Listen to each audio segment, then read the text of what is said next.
Então, dando início aqui à atividade da análise dessa peça, escolhi aqui a resposta à acusação para a gente fazer uma abordagem sobre ela e a gente vai partir realmente desse caso proposto aí pelo professor na disciplina de estágio supervisionado. Então, a primeira coisa que a gente tem que fazer é, obviamente, extrair essas informações aqui. A gente vai ter aqui o réu, a gente vai ter uma breve descrição sobre essa conduta dele. E uma das primeiras coisas que vai chamar a atenção vai ser o valor ínfimo desses produtos, né? Aí o total vai dar pouco mais de R$20. E também a gente vai ter a descrição do que aconteceu, né? Houve a prisão em flagrante, foi oferecida a denúncia, a gente vai ver que ela foi recebida. A gente já vai ter de cara aqui o juízo, né? Para qual esse processo foi distribuído. E na própria descrição dos fatos, uma das primeiras coisas também que vai ser mais latente, assim, é a questão dos dois seguranças seguindo o rapaz, acompanhando ele, e diz que ele nem chegou a deixar o local com a res furtiva. A gente vai ter aí, inclusive, a possibilidade, bem sedutora até, de postular de que não houve nenhuma conduta delituosa, mas diante das poucas descrições do enunciado, eu preferi não abordar esse caminho, mas é de fato um caminho válido a partir do enunciado, teria que se observar melhor aí o caso concreto. A partir disso, a gente vai ter também uma das coisas que deve chamar a atenção de qualquer leitor dos detalhes do caso, que após esse recebimento foi ordenada a citação que foi feita não na pessoa do acusado, do réu, mas na do seu genitor, o senhor Francisco, né? O que por óbvio vai acarretar a nulidade desse ato. Então, a gente vai ter aqui o que se pede, né? A peça processual cabível, por óbvio, e a resposta à acusação diante do passo processual que a gente está, que é uma peça, obviamente, privativa também. E a partir do enunciado, a gente vai discorrer algumas coisinhas aí. E ele também pede para colocar a peça no último dia desse prazo. A gente também vai observar isso ao final. Bem, eu já estou aqui com a minha peça e eu coloquei de cara aqui já alguns comentários no próprio Word para a gente ir observando. Como eu mencionei, o enunciado já deixa claro aí qual seria o juízo competente, o juízo da 4ª Vara Criminal dessa comarca. Como elemento aí realmente obrigatório, a gente vai ter não só o número dos autos, né, já que é um processo já existente, mas a gente vai ter aqui o réu e a sua devida qualificação, com todos os endereços e demais informações, com a peça cabível, que seria essa resposta à acusação. E aqui com seus fundamentos. Nada de inovador até aí.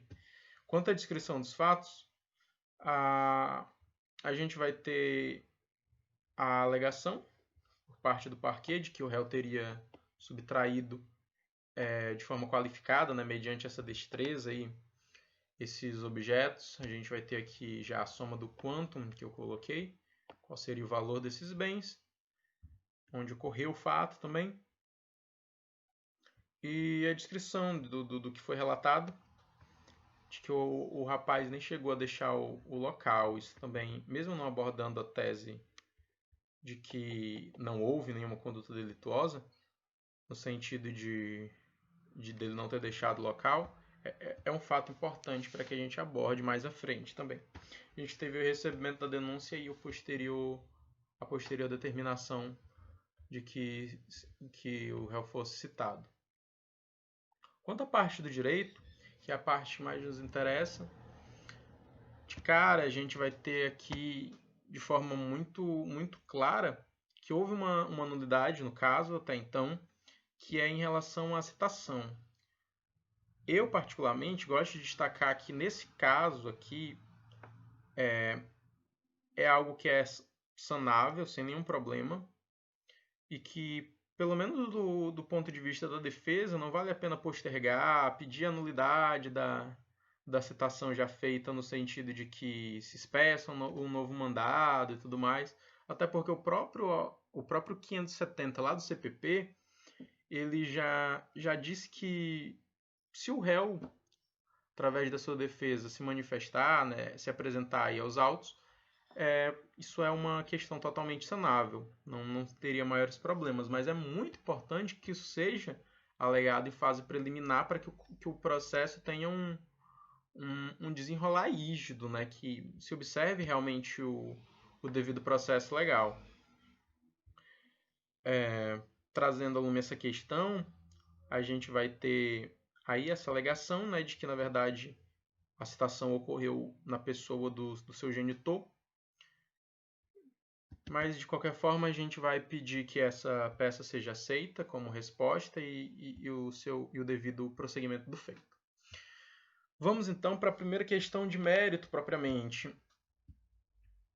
A partir do enunciado, provavelmente uma das teses que mais saltariam aos olhos diante do ínfimo valor dos objetos ali seria da incidência do princípio da insignificância. Eu trouxe brevemente aqui o entendimento do próprio STJ, da natureza desse princípio, como são informações em que não há controvérsia, que a gente não vai debruçar mais tempo, não há discordâncias no que se tratar disso aqui. Eu costumo fazer somente essas remissões em nota de rodapé mesmo, do entendimento da STJ acerca desse princípio e dos requisitos que o STF levanta, né, desse HC consideravelmente famoso do ministro Celso de Mello. E a gente vai ter a alegação, né, de que esses requisitos estão satisfeitos diante do pequeno valor, um réu primário, não há uma reincidência específica que poderia afastar essa incidência, o prejuízo ou a reprovabilidade é mínima ou inexistente mesmo, e que os próprios produtos foram até recuperados e devolvidos, já que narra que ele nem conseguiu deixar o local do fato. E a própria denúncia traz a combinação com o 14.2, né, na forma tentada. Só que nós temos aqui algo que deve ser muito observado, porque, via de regra, é necessário saber que o princípio da insignificância não incide nos delitos de furto na sua forma qualificada, uma vez que os tribunais têm entendido que diante dessa qualificadora, esse delito mereceria um maior grau de reprovabilidade e não se coadunaria com a bagatela. Então, a tese levantada aqui e que me pareceu mais plausível seria o do afastamento dessa qualificadora, o que não seria difícil, uma vez que, diante do que é narrado, tanto em denúncia quanto pelos próprios fatos ali, a realidade é que ocorreu, na verdade, um furto na sua modalidade simples, um caput do artigo 155. E, nesse caso, o STJ já tem também firmado entendimento no sentido de que, para que essa qualificadora da destreza incida no caso concreto, o réu tem que exercer uma excepcional habilidade para a subtração desse bem, e essa habilidade também tem que ser suficiente para impedir qualquer percepção desse delito, o que não condiz com a realidade, uma vez que ele estava sendo observado durante todo o tempo, os seguranças o abordaram, não houve eficiência nenhuma em quaisquer meios que ele tenha empregado, e a própria denúncia ela não é apta, ela é absolutamente inepta nesse sentido, uma vez que ela não narra qualquer habilidade empregada, ela não narra qualquer tipo de destreza, ela diz tão e somente que esses objetos foram pegos na posse do acusado. Então seria muito fácil para o juiz admitir essa questão.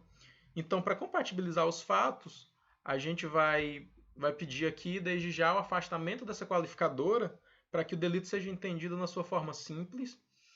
E aí, afastada essa barreira para a incidência do princípio da insignificância, a gente vai poder, desde já, pedir, né, uma vez que a insignificância afastaria a tipicidade material, a gente pode pedir aqui, então, a absolvição sumária do réu, né, de acordo lá com o inciso 3 do 387. É 387 mesmo? 397. Diante disso, a gente vai começar a apelar aqui para o princípio da eventualidade, né?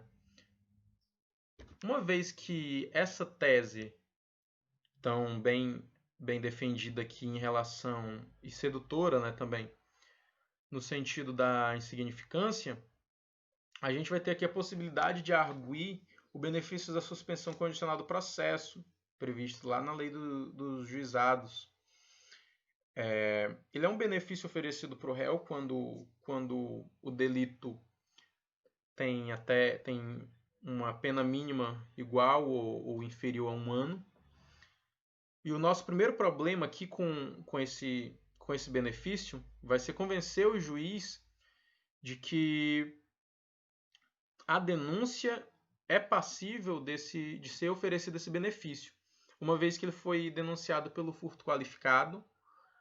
Mas como a gente tem a forma tentada, a gente vai poder dizer aqui, ó, para se calcular, de fato, essa pena em abstrato, no caso dos delitos na forma tentada, tanto a jurisprudência quanto a doutrina têm entendido que deve ser aplicada a redução na máxima fração, inclusive, na maior redução possível do que preceitua lá o artigo 14.2 do CP, no sentido de que, então, como esse delito na forma qualificada ele vai ter uma pena mínima lá, de acordo com o Código Penal, de 2 anos, a maior redução possível, que seria até a metade, de acordo com a forma tentada, levaria esse crime ao patamar de 1 ano apenas de reclusão, o que compatibilizaria o furto qualificado na forma tentada com o benefício da sursis processual. Nesse ínter, e aí a gente tem aqui a colação de uma breve jurisprudência do próprio STJ, nesse sentido, como eu disse, algo bem pacífico, não encontraríamos maiores dificuldades, sendo quase que impossível ou absurdamente improvável que essa alegação não fosse acolhida. Vocês vão perceber que aqui nós temos, na verdade, 2 possíveis benefícios. Eventualmente, eu preferi dar prioridade para a suspensão condicional do processo, apesar dela ter uma duração um pouquinho maior ali, de no mínimo 2 anos, para o cumprimento das condições, porque diferentemente do próximo instituto que a gente vai trazer, a suspensão condicional do processo, ela não configura admissão de culpa. E isso é mais benéfico e até importante no sentido de convencer o réu a aceitar esse tipo de benefício, uma vez que a maioria, quando está no processo penal, diante desse tipo de benefício, acaba acreditando nessa situação que ele está admitindo culpa por algo que ele não fez, ou coisa do tipo. Então é importante frisar que a sursis processual não configura de forma nenhuma admissão de culpa. E as suas repercussões são muito benéficas para o réu, no sentido dele prestar aquelas condições, satisfazer aquelas condições propostas pelo Ministério Público, geralmente ele comparecendo à VEPMA durante um determinado tempo, e obviamente não vindo a praticar novos delitos, e o réu vai voltar a gozar até mesmo da sua primariedade, vai estar ali com a sua ficha limpa, com seus bons antecedentes. Então é uma medida criminal muito importante, despenalizadora, até para o benefício do nosso cliente aqui no caso. O segundo instituto, ele é muito mais inovador, né? Ele acabou de ser incluído e ele está em vigência a partir desse ano, com a alteração lá no artigo 28, com a inclusão do artigo 28A no CPP, que seria o chamado Acordo de Não Persecução Penal, com as influências do plea bargain norte-americano. E a partir do advento dessa lei, haveria possibilidade da defesa e do Ministério Público transacionarem em relação a algumas condições a partir desses requisitos aqui, ó, que eu até coloquei aqui na peça, que seria a confissão formal, diferente lá da sursis, e seria uma infração sem violência, sem grave ameaça, com a pena mínima inferior a 4 anos. Então, nesse caso aqui, não é necessário que se pleiteie qualquer tipo de desclassificação ou entendimento diverso da denúncia. A denúncia, entendida da forma que está, ela é totalmente compatível com o acordo de não persecução penal. Só é importante que se destaque nessa resposta que, apesar do Código de Processo Penal preceituar que o acordo deve ser oferecido, pode ser oferecido na fase anterior ao recebimento da denúncia, como se trata de um direito subjetivo do réu e sendo ela uma nova lei, que apesar de se tratar de uma lei processual, ela tem benefícios claramente materiais penais, ela deve retroagir para beneficiar o réu, como preceitua lá o artigo 5º, inciso 40 da Constituição, no que se trata de um clássico caso de inovatio legis in melius. Então, a partir disso, presentes esses requisitos, nós iremos pleitear aqui o acordo de não persecução penal.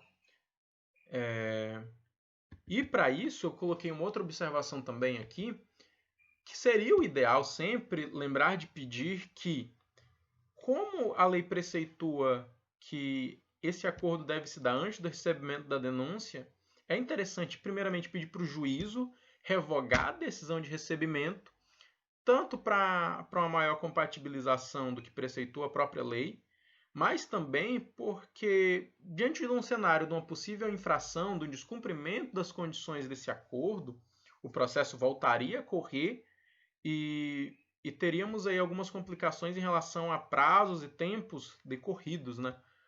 Em relação a essa denúncia ter sido recebida ou não. Então é interessante pedir a revogação do recebimento. Então, para finalizar aqui a peça, tentei não ser muito extensivo também nela, uma vez que nós temos institutos e alegações muito aptas e capazes de satisfazer aqui a pretensão do menor prejuízo para o réu, a gente vai ter aqui a parte dos pedidos, que acaba sendo quase que um pequeno resumo, relembrando tudo que foi exposto no nosso caso. Primeiramente, a gente quer que o processo seja saneado, uma vez que a gente está diante de uma nulidade acerca da citação pessoal do réu. Nós pedimos, então, a absolvição sumária dele, com o reconhecimento da incidência do princípio da insignificância, afastada a tipicidade material. Ele teria que ser absolvido por fundamento lá no artigo 397, inciso 3.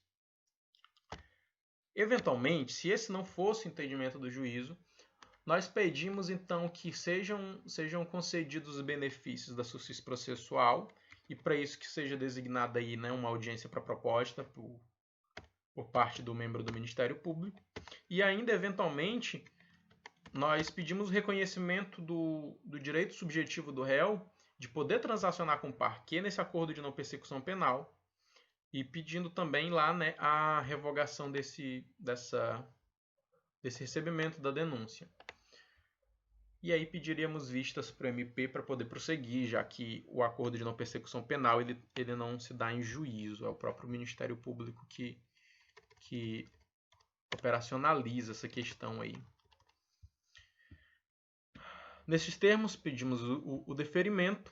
Em relação aqui à data, a gente tem aquela brevíssima observação, né, de que o enunciado diz lá que o réu, em tese, foi intimado, apesar da intimação, da citação ser nula, né, no dia 7, numa quinta-feira. Virtualmente, nós contaríamos aí 10 dias, com a regra clássica e de não se incluir o dia quo, de acordo com a súmula 710 lá do STJ. E contaríamos os 10 dias aqui, que nesse caso são corridos por se tratarem de prazos penais, né, prazos processuais penais, e nós acabaríamos caindo num domingo, o que faria com que, por força lá do que estabelece o 798 no seu terceiro parágrafo, lá no CPP, que essa data fosse estendida para o próximo dia útil. Então, como data fim aí para que se ofereça essa resposta à acusação, nós teríamos eventualmente o dia 18 de maio. Por fim, a assinatura e o rol de testemunhas. Como eu disse, eu busquei aqui de uma forma realmente, a partir de um litígio estratégico, elaborar e dissertar sobre os institutos mais plausíveis e que dariam cabo, sim, de satisfazer tanto a pretensão da justiça, quanto também o melhor interesse do réu para resolver logo o processo, como, por exemplo, a própria questão da preliminar. Não vale a pena você ficar postergando, nesse caso, o processo por mais tempo, ao invés de tentar resolver logo esse tipo de questão. Então, diante disso, fica aí a explicação dessa importante peça, que seria a resposta à acusação apresentada pelo réu.